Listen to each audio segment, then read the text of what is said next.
Saudara, pencoblosan selesai, penghitungan pun telah dimulai. Namun riak-riak dalam demokrasi tidak berhenti begitu saja. Ada sejumlah protes terkait penghitungan pemilu.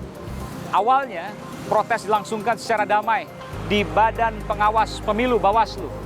Namun kemudian, unjuk rasa di depan kantor Bawaslu ini berakhir dengan kerusuhan pada malam hingga dini hari. Apa yang saya dapatkan adalah sebuah fakta bahwa ada operasi rahasia yang kemudian digunakan untuk menggerakkan dan meluaskan kerusuhan di sekitarnya. Saudara, saya mendapatkan sejumlah data, di antaranya eksklusif program Aiman mendapatkan CCTV yang menunjukkan adanya operasi rahasia tersebut. Saya berada di jalur bus Transjakarta di Jalan MH Tamrin, Jakarta. Kenapa saya berdiri persis di jalur bus Transjakarta yang saat ini masih ditutup total? Jalur bus Transjakarta ini adalah saksi di mana massa perusuh diduga melakukan transaksi. Saya akan tunjukkan saudara kepada Anda sebuah video yang saya dapatkan secara eksklusif. Saya akan putarkan sebuah video di mana ada sebuah mobil ambulans yang tidak membawa para medis, petugas medis, dokter, dan lain sebagainya, tetapi justru membawa dugaan para massa perusuh. Pada CCTV ini, saudara, tampak mendekati pukul 2 dini hari. Ini adalah titik rusuh kedua setelah pukul 23.00 beberapa jam sebelumnya. Anda bisa melihat ada sejumlah orang yang turun dari mobil ambulans dan kemudian ia dibagikan amplop yang diduga berisi uang. Dan setelah itu ia langsung berlari. Informasi yang saya dapatkan, orang-orang ini berlari menuju ke kerumunan dan kemudian membuat kerusuhan. Video ini tengah diselidiki oleh pihak kepolisian, termasuk juga mobil ambulans yang digunakan. Saya akan putarkan sekali lagi, saudara, pada Anda agar Anda lebih detail untuk melihat detik demi detik situasinya.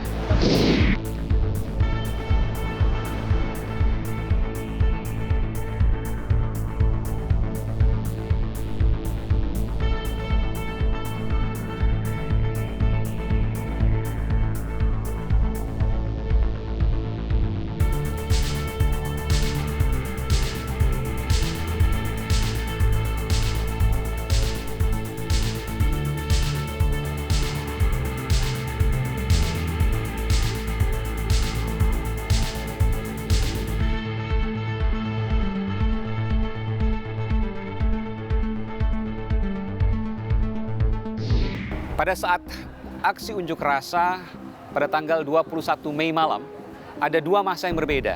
Yang pertama adalah massa yang berunjuk rasa damai dan bubar sekitar pukul 21.00 waktu Indonesia Barat.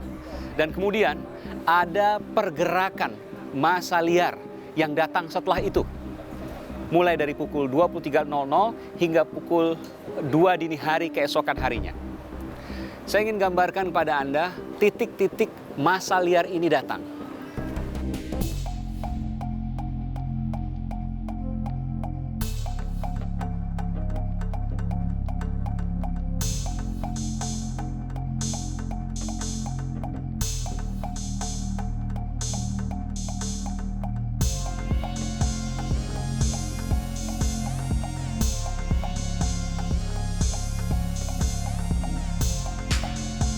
Menjelang pukul 2, saudara, saya memiliki rekaman CCTV.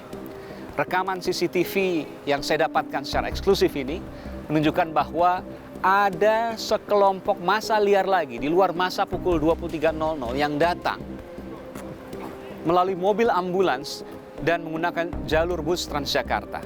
Dan saudara, massa ini terdiri atas lebih dari 500 orang. Mereka melakukan kerusuhan, keributan, onar di sejumlah titik yang saya sebutkan tadi, ada di Petamburan, Wahid Hasyim, dan beberapa titik di Gambir, Jakarta Pusat. Dan anehnya, aksi massa mereka ini kemudian dengan cepat disebarkan melalui media sosial. Dan saat itu pula, media sosial menjadi gegap gempita karena ada informasi, terutama saudara, ada seorang yang dikabarkan terkena peluru tajam Polisi kemudian menduga, saudara, ada sesosok lain yang siluman, hantu, dan lain sebagainya yang melakukan aksi tersebut. Ketika itu memang benar dilakukan dengan peluru tajam. Ini digunakan sebagai martir agar bisa membakar massa lainnya untuk lebih ganas, lebih beringas dalam membuat keonaran. Dan ini tidak mungkin ketika dilakukan tanpa sebuah perencanaan yang matang. Saya punya data dan beberapa sudah saya tampilkan dalam layar. Kalau kita lihat dari pola 1, 2, 3, dan seterusnya apa yang terjadi pada kerusuhan 22 Mei, maka sulit dikatakan ini tidak dilakukan oleh orang terlatih. Betul demikian? Betul. Halo, saya Aiman Wicaksono. Ikuti terus video-video Aiman di channel YouTube Kompas TV. Tapi jangan lupa langganan dong. Gratis kok. Klik subscribe dan tombol notifikasi supaya nanti kalau ada video baru bisa dikasih tahu. Gratis.